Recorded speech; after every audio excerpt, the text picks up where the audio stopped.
Hi everyone, welcome back to my YouTube channel. ಇದು ಬಂದು ನನ್ನ 21 ಡೇಸ್ ವೆಯ್ಟ್ ಲಾಸ್ ಚಾಲೆಂಜ್ ನ ಡೇ 7.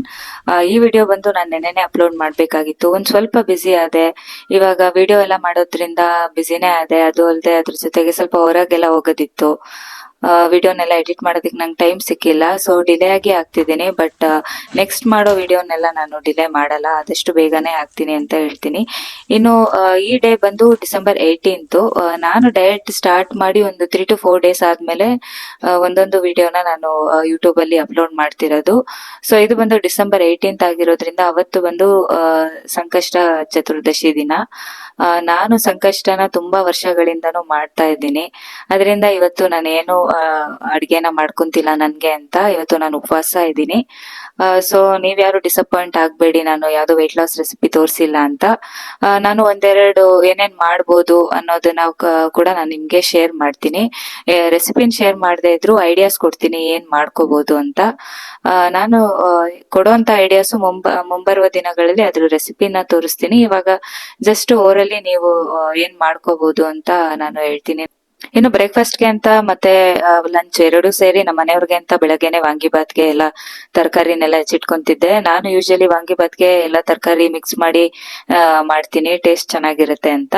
ಸೊ ಅದನ್ನೇ ಅವ್ರಿಗೆ ಬೆಳಗ್ಗೆಗೆ ಮಧ್ಯಾಹ್ನಕ್ಕೂ ಸೇರಿಸಿ ವಾಂಗಿಬಾತ್ ಗೊಜ್ಜನೆ ಮಾಡ್ತಾ ಇದ್ದೆ. ಇನ್ನು ನಾನು ಸಂಕಷ್ಟ ಚತುರ್ದಶಿ ತುಂಬಾ ವರ್ಷದಿಂದನೂ ಮಾಡ್ತಾ ಇದ್ದೀನಿ. ನಾನು ಕಾಲೇಜ್ಗೆ ಹೋಗ್ಬೇಕಾದ್ರಿಂದನೂ ಮಾಡ್ತಾ ಇದ್ದೀನಿ.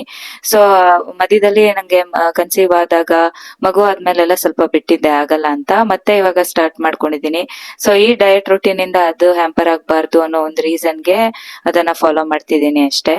ಇನ್ನು ನಾನು ವೆಯ್ಟ್ ಲಾಸ್ ರೆಸಿಪಿ ಐಡಿಯಾ ಕೊಡ್ತೀನಿ ಅನ್ನಲ್ಲ. ಸೊ ನಾನ್ ಮೊದ್ಲಿಗೆ ಒಂದು ಸ್ಮೂದಿ ಅಂದ್ರೆ ನೀವು ಕ್ಯಾರೆಟ್ ಸ್ಮೂದಿ ಮಾಡ್ಕೋಬಹುದು. ಸ್ಮೂದಿಗೆ ನೀವು ಬನಾನಾ, ಆಪಲ್ ನೆಲ್ಲ ಆಡ್ ಮಾಡಿ, ಡೇಟ್ಸ್, ಲೋ ಫ್ಯಾಟ್ ಮಿಲ್ಕ್ ನ ಹಾಕೊಂಡ್ರೆ ಸ್ಮೂದಿ ಆಗುತ್ತೆ. ಇಲ್ಲ ಇದನ್ನೇ ಡಿಟಾಕ್ಸ್ ಡ್ರಿಂಕ್ ತರ ಕುಡಿತೀರಾ ಅಂದ್ರೆ ಇದಕ್ಕೆ ಶುಂಠಿನ, ನಿಂಬೆ ಹುಳಿನ ಜೊತೆಗೆ ಹಾಕೊಂಡು ಸ್ವಲ್ಪ ವಾಟರ್ ನ ಹಾಕೊಂಡು ನೀವು ಕ್ಯಾರೆಟ್ ಜ್ಯೂಸ್ ವಿತ್ ನಿಂಬೆ ಹಣ್ಣು ಅದೊಂದು ಡಿಟಾಕ್ಸ್ ಡ್ರಿಂಕ್ ಆಗಿ ಕುಡಿಬಹುದು. ಇಲ್ಲ ಕುಕುಂಬರ್ ಡಿಟಾಕ್ಸ್ ಡ್ರಿಂಕ್, ನಾನೇನ್ ಕ್ಯಾರೆಟ್ ಇರೋ ಪ್ಲೇಸ್ ಅಲ್ಲಿ ನೀವು ಕುಕುಂಬರ್ ನ ಹಾಕೊಂಡು ಡಿಟಾಕ್ಸ್ ಡ್ರಿಂಕ್ ಆಗಿ ನೀವು ಇದನ್ನ ಕೂಡ ಕುಡಿಬಹುದು. ಸೊ ಮಾರ್ನಿಂಗ್ ಬ್ರೇಕ್ಫಾಸ್ಟ್ ತರ ಇದೇನೆ ಆಗುತ್ತೆ ಅಂತ ಹೇಳ್ಬೋದು. ಇನ್ನು ಮಧ್ಯಾಹ್ನ ಸಲಾಡ್ ಗೆ ಬಂದು ಸ್ಪ್ರೌಟೆಡ್ ಏನಂತಾರೆ ಹೆಸರು, ಗ್ರೀನ್ ಗ್ರಾಮ್ ಹೆಸರು ಕಾಳು. ಇದು ಸ್ಪ್ರೌಟ್ ಬರ್ಸಿರೋ ಹೆಸರು ಕಾಳಿಗೆ ನೀವು ಐದರ್ ಕುಕುಂಬರ್ ನ ಹಾಕೊಂಡು ತಿನ್ಬೋದು, ಇಲ್ಲ ಒಂದು ಚಾಟ್ ತರ ಟೊಮೆಟೊ ಎಲ್ಲ ಹಾಕೊಂಡು ತಿನ್ಬೋದು, ಇಲ್ಲ ನೀವು ದಾಳಿಂಬ್ರೆ ಹಾಕೊಂಡು ತಿನ್ಬೋದು. ಇನ್ನು ಸೌತೆಕಾಯಿ ಸಲಾಡ್ ಅನ್ನು ನೀವು ಮಾಡ್ಕೋಬಹುದು. ಕುಕುಂಬರ್ನೆಲ್ಲ ಸಣ್ಣದಾಗಿ ಹೆಚ್ಕೊಂಡು ಅದಕ್ಕೆ ಸ್ವೀಟ್ ಕಾರ್ನ್ ಹಾಕೊಂಡು ಒಂದು ಗ್ರೀಕ್ ಯೋಗರ್ಟ್ ನ ಒಂದು ಡ್ರೆಸ್ಸಿಂಗ್ ತರ ಪೆಪ್ಪರ್ ಸಾಲ್ಟ್ ಜೊತೆಗೆ ಮಿಕ್ಸ್ ಮಾಡಿನೂ ತಿನ್ಬೋದು. ಇಲ್ಲ ಜಸ್ಟ್ ಹಾಗೇನೆ ಕುಕುಂಬರ್ ನ ನೀವು ಹೆಚ್ಚಿಟ್ಕೊಂಡು ನೀವು ಮಿಕ್ಸ್ ಮಾಡಿ ಸಾಲ್ಟ್ ಪೆಪ್ಪರ್ ನ ಹಾಕಿ ಅದನ್ನು ಒಂದು ಸಲಾಡ್ ತರ ಮಾಡ್ಕೊಂಡು ತಿನ್ಬೋದು. ಇನ್ನು ನೈಟ್ ಡಿನ್ನರ್ ಗೆ ಅಂತ ಮಶ್ರೂಮ್ ಸೂಪ್ ಕೂಡ ಮಾಡ್ಕೋಬಹುದು. ಮಶ್ರೂಮ್ ಸೂಪ್ 2-3 ತರ ಮಾಡ್ಬೋದು.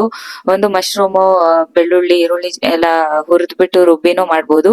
ಇಲ್ಲ ಅಂದ್ರೆ ಅದನ್ನ ಬೇಯಿಸಿ ಅದ್ರ ವಾಟರ್ ನ ಸ್ಟ್ರೈನ್ ಮಾಡ್ಕೊಂಡು ಅದ್ರಲ್ಲೂ ಮಾಡ್ಬೋದು. ಇನ್ನು ನೀವು ಡ್ರಮ್ ಸ್ಟಿಕ್ ಸೂಪ್ ಕೂಡ ಮಾಡ್ಕೋಬಹುದು. ಡ್ರಮ್ ಸ್ಟಿಕ್ ನ ಬೇಯಿಸ್ಕೊಂಡು ಅದ್ರ ಇರೋ ಪಲ್ಪನೆಲ್ಲ ತೆಗೆದು ಬೇಯಿಸಿರೋ ನೀರನ್ನ ಕುದಿಸಿ ಪಲ್ಪ್ನ ಹಾಕಿ ಅದಕ್ಕೆ ಪೆಪ್ಪರು ಇಲ್ಲ ಚಿಲ್ಲಿ ಪೌಡರು, ಸಾಲ್ಟ್ ಹಾಕೊಂಡು ಹೀಗೂ ನೀವು ಮಾಡ್ಕೋಬಹುದು. ಇನ್ನು ಇವಾಗ ಹೇಳಿದಂತ ಈ ಎಲ್ಲಾ ಐಟಮ್ಸ್ನು ನಾನು ನನ್ನ ವೆಯ್ಟ್ ಲಾಸ್ ರೆಸಿಪಿಯಲ್ಲಿ ಮುಂದೆ ತೋರಿಸ್ತೀನಿ.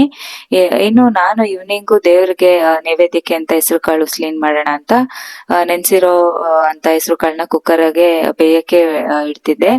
ಆಕ್ಚುಲಿ ನಾನು ಇವತ್ತು ಉಸ್ಲಿನ ಚೆನ್ನಾಗಿ ಮ್ಯಾಶ್ ಆಗಿರೋ ಹೆಸರು ಕಾಳಲ್ಲಿ ಮಾಡೋಣ ಅಂತ ಅದನ್ನ ಜಾಸ್ತಿ ನೀರ್ ಹಾಕಿ ಒಂದು 2 ವಿಷಲ್ ನ ಕೂಗಿಸ್ಕೊಳ್ಳೋಣ ಅಂತ ಇದ್ ಮಾಡ್ತಿದ್ದೆ. ಆಕ್ಚುಲಿ ನಾನೊಂದ್ ದೇವಸ್ಥಾನಕ್ಕೆ ಹೋಗ್ತಿದ್ದೆ ಪ್ರತಿ ಗುರುವಾರ, ಸಾಯಿಬಾಬಾ ದೇವಸ್ಥಾನಕ್ಕೆ. ಅಲ್ಲಿ ಇದೇ ತರ ಪ್ರಸಾದನ ಯಾವಾಗ್ಲೂ ಕೊಡೋರು. ಕಾಳ್ ತರ ಇಲ್ದೆ ಚೆನ್ನಾಗಿ ಹೆಸರು ಕಾಳನ್ನ ಬೇಯಿಸ್ಬಿಟ್ಟು ಅದಕ್ಕೆ ಕಾಯಿ ತುರಿ ಎಲ್ಲ ಹಾಕಿ ಕೊಡೋರು. ಅದೇ ನೆನ್ಪಾಗಿ ಸರಿ ಆ ತರಾನೇ ಮಾಡೋಣ ಅಂತ ಚೆನ್ನಾಗಿ 2 ವಿಷಲ್ ನೀವು ಕಾಳು ಬೇಯಿಸ್ಕೊಂಡ್ರೆ ಸಾಕು, ಮೆತ್ತಗೆ ಆಗುತ್ತೆ. ಅದನ್ನೇ ನೀವು ಒಗ್ಗರಣೆನ ಹಾಕೊಂಡು ಮೇಲ್ಗಡೆ ನೀವು ಅದೇ ರುಚಿಗೆ ಎಷ್ಟು ಬೇಕೋ ಅಷ್ಟು ಉಪ್ಪು, ಕೊತ್ತಂಬರಿ ಸೊಪ್ಪು, ಕಾಯಿ ತುರಿನ ಹಾಕಿ ನೀಟಾಗಿ ಮಿಕ್ಸ್ ಮಾಡಿದ್ರೆ ಪ್ರಸಾದ ರೆಡಿನೇ ಆಗುತ್ತೆ. ನನ್ ನೈಟ್ಗೆ ಏನು ಡಿನ್ನರ್ ಮಾಡ್ಕೊಳ್ಳಿಲ್ಲ, ಇದೇ ಉಸ್ಲಿನೇ ತಿನ್ಕೊಳ್ಳೋಣ ಅಂತ ಇನ್ ದೇವ್ರಿಗೆ ಪೂಜೆ ಕೂಡ ಮಾಡ್ತಿದ್ದೆ. ಯೂಶಲಿ ಬೆಳಗ್ಗೆನೆ ಪೂಜೆ ಮಾಡ್ಬಿಡ್ತೀನಿ. ಇವತ್ತು ಆಗಿಲ್ಲ. ಅದೇ ನನ್ ಮಗಳು ಒಂದೊಂದ್ಸಲಿ ಒಂದೊಂದ್ ತರ ಅಲ್ವಾ, ಅವಳು ಏನಾದ್ರೂ ಬೇಗ ಎದ್ದು ಇದ್ ಮಾಡ್ತಾ ಇದ್ರೆ ನಂಗೆ ಏನೋ ಪೂಜೆ ಮಾಡಕ್ ಆಗಿಲ್ಲ. ಅದ್ರಿಂದ ಸಂಜೆನೆ ಮಾಡೋಣ ಅಂತ ಸಂಜೆನೆ ಎಲ್ಲಾನು ದೇವ್ರಿಗೆ ಪೂಜೆಗೆ ಅಂತ ರೆಡಿ ಮಾಡ್ಕೊಂತಿದ್ದೆ. ಇನ್ನು ನಾನು ಯೂಶಲಿ ಪೂಜೆ ಎಲ್ಲ ಮುಗಿಸಿದ್ಮೇಲೆ ದೇವಸ್ಥಾನಕ್ಕೆ ಹೋಗಿ ದೇವ್ರ ದರ್ಶನ ಮಾಡಿಕೊಂಡು ಇನ್ನೇನು ಚಂದ್ರನ್ ನೋಡ್ಕೊಂಡೆ ನಾನು ಉಪವಾಸ ನಾನು ಮುರಿಯೋದು. ಯೂಶಲಿ ಹಾಗೆ ಮಾಡೋದು. ಟೈಮ್ಸ್ ನಮಗೆ ಚಂದ್ರ ಕಾಣಿಸೋದೇ ಇಲ್ಲ ನೋಡಿ, ಅಂತ ಟೈಮಲ್ಲಿ ಈಶ್ವರನ್ ಫೋಟೋ ನೋಡೋದು, ಈಶ್ವರನ್ ತಲೆ ಮೇಲಿರೋ ಚಂದ್ರನ್ ನೋಡಿ ನಾನು ಉಪವಾಸನ ಬ್ರೇಕ್ ಮಾಡೋದು. ಆ ಥರನೇ ನಾನು ಯೂಶಲಿ ಮಾಡ್ಕೊಂಡ್ ಬರ್ತಿರೋದು. ಆದಷ್ಟು ನೋಡ್ತೀನಿ ಕ್ಯಾಲೆಂಡ್ರಲ್ಲಿ ಎಷ್ಟೊತ್ತಿಗೆ ಚಂದ್ರ ಕಾಣಿಸ್ತಾರೆ ಏನು ಅಂತ. ಯೂಶಲಿ ನಾನು ಕ್ಯಾಲೆಂಡ್ರಲ್ಲಿ ನೋಡ್ತೀನಿ. ಆ ಟೈಮಲ್ಲೂ ಕಾಣಿಸಿಲ್ಲ ಅಂದ್ರೆ ಅಂತ ಟೈಮಲ್ಲಿ ನಾನು ಈ ತರ ಮಾಡೋದು. ಮೇಡಮ್ ನಮಸ್ಕಾರ ಮೇಡಮ್. ಮೇಡಮ್ ಅಲ್ಲಲ್ಲ ಇಲ್ಲಿ ದೇವರ ನಮಸ್ಕಾರ.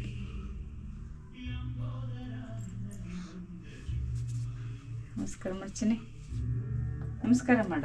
ಗೌರಿ ಪುತ್ರಂ ವಿನಾಯಕಂ ಭಕ್ತಾವಾಸಂ ಸ್ಮರೆ ನಿತ್ಯಂ ಆಯುರ್ಕಾಮಾರ್ಥ ಸಿದ್ಧಯೇ ಪ್ರಥಮಂ ವಕ್ರತುಂಡಂ ಚ ಏಕದಂತಂ ದ್ವಿತೀಯಕಂ ತೃತೀಯಂ ಕೃಷ್ಣ ಪಿಂಗಾಕ್ಷಂ ಗಜವಕ್ತ್ರಂ ಚತುರ್ದಕಂ. ಗೌರಿಪುತ್ರಾಯ ನಮಃ, ಗಣೇಶ್ವರಾಯ ನಮಃ, ಸ್ಕಂದಗ್ರಜಾಯ ನಮಃ, ಅವ್ಯಾಯ ನಮಃ, ಪೂತಾಯ ನಮಃ, ದಕ್ಷಾಯ ನಮಃ, ದ್ವಿಜಪ್ರಿಯಾಯ ನಮಃ.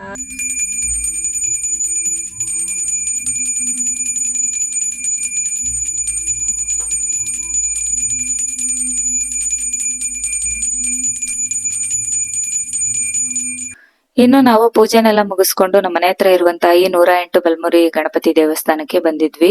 ನನ್ಗೆ ಈ ಟೆಂಪಲ್ ಅಂದ್ರೆ ತುಂಬಾ ಇಷ್ಟ. ಇದು ನಾನು ಚಿಕ್ಕವಳಿದ್ದಾಗಿಂದಾನು ಬಂದಿದ್ದೀನಿ. ನಮ್ಮಮ್ಮ ಕರ್ಕೊಂಡ್ ಬರ್ತಿದ್ರು, ಅದೇ ನನ್ಗೆ ಹಳೆ ನೆನಪುಗಳು. ಅದ್ರ ಜೊತೆಗೆ ನನ್ಗೆ ಗಣೇಶ ಅಂದ್ರೇನೆ ತುಂಬಾ ಇಷ್ಟ. ಇಲ್ಲಿ ಒಂದಲ್ಲ 108 ಗಣೇಶ ಇರೋದ್ರಿಂದ ಒಂಥರ ಡಿವೈನ್ ಫೀಲೇ ಆಗುತ್ತೆ. ಅದು ಅಲ್ಲದೆ ನಾನು ಗಣಪತಿನ ತುಂಬಾ ನಂಬ್ತೀನಿ. ನನ್ನ ಕಷ್ಟ ಕಾಲದಲ್ಲಿ ನನ್ಗೆ ಸುಖ ಇದ್ದಾಗ್ಲೂ ನಾನ್ ಫಸ್ಟ್ ನೆನ್ಪಿಸ್ಕೊಳ್ಳೋ ದೇವ್ರಂದ್ರೆ ಗಣೇಶನೇ. ನಾನು ಅನ್ಕೊಂಡಿದ್ದನ್ನೆಲ್ಲ ಎಷ್ಟೋ ಸಲ ಈಡೇರಿಸಿದ್ದಾರೆ. ಅದರಿಂದ ನನ್ಗೆ ಗಣೇಶ ಅಂದ್ರೆ ಒಂಥರ ಒಂದು ಸಾಫ್ಟ್ ಕಾರ್ನರ್ ಇಲ್ಲ ಏನಂತ ಹೇಳ್ತಾರೆ ಗೊತ್ತಿಲ್ಲ. ನನ್ಗೆ ಗಣಪತಿ ಅಂದ್ರೆ ತುಂಬಾ ಇಷ್ಟ ಅಂತ ಹೇಳ್ಬೋದು. ಇನ್ನು ಈ ಪದ್ಧತಿ ಅಂದ್ರೆ ಈ ಸಂಕಷ್ಟಿ ಚತುರ್ದಶಿ ನಾನು ತುಂಬಾ ವರ್ಷಗಳಿಂದಾನು ಮಾಡ್ತಿದ್ದೆ. ಅದರಿಂದ ನನ್ಗೆ ಅದನ್ನ ಮಿಸ್ ಮಾಡಿ ಡಯಟ್ ರುಟೀನ್ ಫಾಲೋ ಮಾಡ್ಬೇಕು ಅಂತ ಅನಿಸ್ಲಿಲ್ಲ. ಅದರಿಂದ ಅದನ್ನು ನನ್ನ ಜೊತೆಗೆ ಕಂಟಿನ್ಯೂ ಮಾಡ್ಕೊಂಡೆ. ಇನ್ನು ನೆಕ್ಸ್ಟ್ ವ್ಲಾಗ್ ಅಲ್ಲೆಲ್ಲ ನಂದು ಡಯಟ್ ರುಟೀನ್ ಏನಿದೆ ಅದನ್ನ ನಿಮ್ಗೆ ತೋರಿಸ್ತೀನಿ. ಇನ್ನು ಇವತ್ತಿನ ವ್ಲಾಗ್ ನಿಮ್ಗೆ ಇಷ್ಟ ಆಗಿದ್ರೆ ದಯವಿಟ್ಟು ಲೈಕ್ ಮಾಡಿ. ಇನ್ನು ನನ್ನ ಚಾನಲ್ನ ಯಾರು ಸಬ್ಸ್ಕ್ರೈಬ್ ಮಾಡ್ಕೊಂಡಿಲ್ವೋ ದಯವಿಟ್ಟು ಸಬ್ಸ್ಕ್ರೈಬ್ ಮಾಡಿಕೊಂಡು ಮೋಟಿವೇಟ್ ಮಾಡಿ ಅಂತ ಕೇಳ್ತಾ ಥ್ಯಾಂಕ್ಸ್ ಫಾರ್ ವಾಚಿಂಗ್.